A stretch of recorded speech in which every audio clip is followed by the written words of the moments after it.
नमस्कार, आप देख रहे हैं बेस तक की स्पेशल रिपोर्ट। मैं हूं रजत देवगन। अगर आप शेयर बाजार में निवेश करते हैं तो आपके मन में यह सवाल जरूर आ रहा होगा कि भैया 2022 में जो हुआ हुआ, लेकिन 2023 में तैयारी कैसे करें, कौन से स्टॉक्स, कौन से सेक्टर्स को आइडेंटिफाई करें जहां पर पैसा डाला जा सकता है। तो इस गुत्थी को सुलझाते हैं। मोतीलाल ओसवाल फाइनेंशियल सर्विसेज की एक रिपोर्ट आई है, उसमें सेक्टर्स और स्टॉक्स दोनों गिनवाए गए हैं। तो ये रिपोर्ट शुरू से आखिर तक जरूर देखिएगा। सबसे पहले तो 2022 में जो चुनौतियां आई बाजार के सामने, जिससे निपटते हुए बाजार नए शिखर पे पहुंच गया, अब वो देखिए। महंगाई सबसे बड़ा मुद्दा था। ऐसी टेंशन थी कि ग्लोबल स्केल पे सेंट्रल बैंक्स ने ब्याज दरें बढ़ानी शुरू कर दी महंगाई से निपटने के लिए। तो ये दो मुद्दे तो खास थे, महंगाई और ब्याज दरों में बढ़ोतरी। इसके अलावा जियोपॉलिटिकल टेंशन हावी थी। रूस और यूक्रेन युद्ध ने टेंशन बढ़ाई, रुपए पर दबाव आ गया, एफआईएस की बिकवाली हो गई। इन तमाम चुनौतियों के बावजूद बाजार सरपट दौड़ गया। इंडियन मार्केट्स ग्लोबल मार्केट्स को आउट परफॉर्म कर गए। निफ्टी ने हार्ड हाई लगा दिया 18,887 का दिसंबर महीने में, और ग्लोबल बाजार देखोगे तो वो 10 से 20% की करेक्शन शो करके गए। हमारे बाजार वाईटीडी पॉजिटिव रहे। पीएसयू बैंकों ने कमाल कर दिया, जिसकी किसी को उम्मीद नहीं थी वो हो गया। पीएसयू बैंकों में ऐसा वैल्यू कैचअप हुआ कि पीएसयू बैंकों का जो इंडेक्स है वो वाईटीडी 65% के आसपास उछल गया।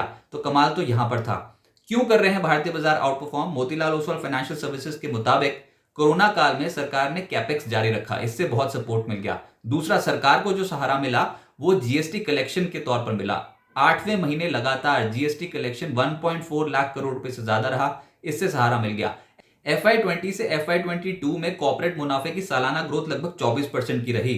जीडीपी पीएमआई आंकड़ों से सपोर्ट मिलना शुरू हो गया है, अब वहां पर सुधार देखने को मिल रहा है। क्रेडिट ग्रोथ बैंकों की बहुत बढ़िया देखने को मिल रही है। क्रेडिट साइकिल जो है वो इस समय ठीक है। इससे इकोनॉमी में बहुत राहत की बात आएगी अगर बैंकों की क्रेडिट ग्रोथ ऐसे ही चलती रही तो। इसके अलावा घरेलू स्तर पर मैन्युफैक्चरिंग को बढ़ावा दे रही है सरकार। ऊपर से निजी कंपनियां भी अब क्षमता विस्तार पे स्पेंड उन्होंने करना शुरू कर दिया, जो कॉन्फिडेंस दर्शाता है। नवंबर में महंगाई कम हुई है, सबसे बड़ी टेंशन ही ईज आउट हो गई। महंगाई आ गई 5.88% पर, 11 महीने का निचला स्तर है। मोतीलाल ओसवाल का बाजार को लेकर आउटलुक क्या है, अब ये भी देख लीजिए आप। FY22 से FY24 में निफ्टी कंपनियों का जो मुनाफे की ग्रोथ होगी, सालाना ग्रोथ लगभग 17% रह सकती है। घरेलू निवेशकों का भरोसा बरकरार है। बाजार में जो तेजी बनी वो डोमेस्टिक इंस्टीट्यूशंस की वजह से बनी। एफआईएस तो पुल आउट कर रहे थे, पैसा निकाल रहे थे, लेकिन अब एफआईएस भी लौटना शुरू हो गए और देखते हैं एफआईएस का कितना सहारा मिलता है।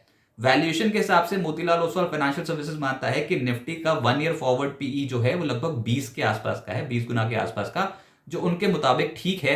लेकिन अगर कोई गिरावट आई तो वो खरीदारी का अपॉर्चुनिटी होगी। कैलेंडर ईयर 23 यानी कि अगले साल अब कुछ चुनौतियां भी हैं जिससे निपटना होगा, और सबसे बड़ी टेंशन है रिसेशन को लेकर।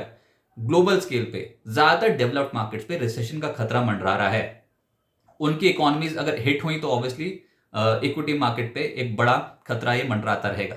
जियोपॉलिटिकल रिस्क अभी भी हावी हैं, और सबसे बड़ी मुसीबत हो गई है चीन में बढ़ते कोविड के मामले, जो तनाव बढ़ा रहे हैं। तो इन चुनौतियों से निपटना होगा, लेकिन जो बड़ा इंपैक्ट डलेगा वो सेंट्रल बैंक्स की जो बैठक होगी, उनके जो डिसीजंस होंगे उनका पड़ेगा, जिसमें यूएस फेड और आरबीआई की पॉलिसी को बहुत क्लोजली ट्रैक किया जाएगा। अगर उन्होंने महंगाई के पीक आउट होने के संकेत दे दिए कैलेंडर ईयर 23 में, तो उससे बहुत राहत मिलेगी, इक्विटी मार्केट को सहारा मिलेगा। कौन सी थीम्स चल सकती हैं अगले साल?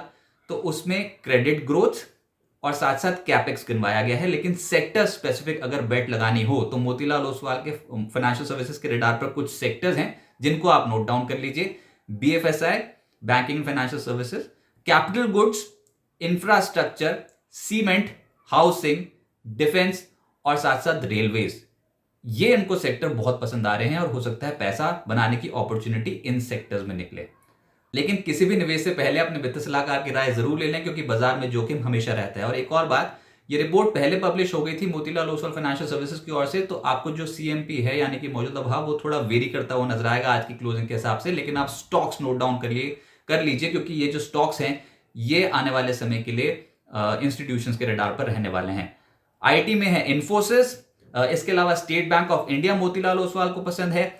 आईटीसी एफएमसीजी में तगड़ा प्ले है, इनकी सिगरेट वॉल्यूम ग्रोथ तगड़ी देखने को मिल रही है। एफएमसीजी होटल कारोबार बहुत बढ़िया चल रहा है। L and T market share dominant position पे है, कैपिटल गुड्स की बहुत बड़ी कंपनी है। एक्सिस बैंक प्राइवेट सेक्टर में मोतीलाल ओसवाल फाइनेंशियल को पसंद है। मारुति ऑटो सेक्टर में उनकी टॉप पिक निकल के आई है। टाइटन एक और स्टॉक जो कंज्यूमर रिटेल कंपनीज में अपनी पकड़ इतनी मजबूत कर रहा है, इसका mid term long term earnings visibility growth बहुत स्ट्रांग है। अल्ट्राटेक सीमेंट, अगर सीमेंट में कुछ खरीदना हो तो इस स्टॉक पे नजर रखी जा सकती है। इसमें तो कैपेसिटी वो लगातार बढ़ाते चले जा रहे हैं और इनकी जो वॉल्यूम ग्रोथ है आने वाले समय के लिए वो भी डबल डिजिट में रह सकती है FY 23-24 में। Apollo hospitals health care sector में मोतीलाल ओसवाल फाइनेंशियल सर्विसेज को पसंद है। इनका हेल्थ केयर डिवीजन तो वैसे ही अच्छा कर रहा है, लेकिन इनकी फार्मेसी स्पेस में भी पकड़ मजबूत होती चली जा रही है। वहां पर भी स्टोर एडिशंस बहुत तगड़े देखने को मिले हैं। पीआई इंडस्ट्रीज पे नजर रखी जा सकती है। इसके अलावा रियल एस्टेट स्पेस में Macrotech Developers pre sales growth बहुत स्ट्रांग है और फ्यूचर प्रोजेक्ट पाइपलाइन भी अच्छी है।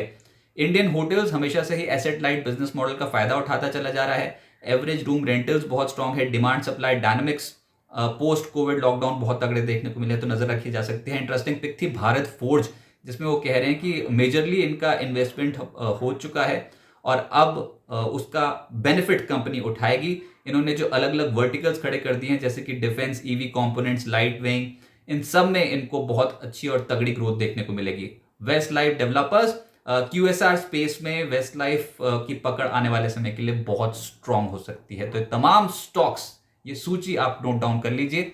उम्मीद है कि इस लिस्ट में कई ऐसे स्टॉक्स होंगे जो आउट परफॉर्म करते हुए नजर आएंगे, लेकिन किसी भी निवेश से पहले प्लीज और प्लीज अपने वित्त सलाहकार की राय जरूर ले लीजिएगा। हमारा काम था एक रिपोर्ट आपके सामने रखना। बिजनेस जगत के तमाम अपडेट्स के लिए आप जुड़ रहे हैं बिजतक के साथ, और इस लिंक को, इस वीडियो को लाइक करना और चैनल को सब्सक्राइब करना ना भूलें। नमस्कार।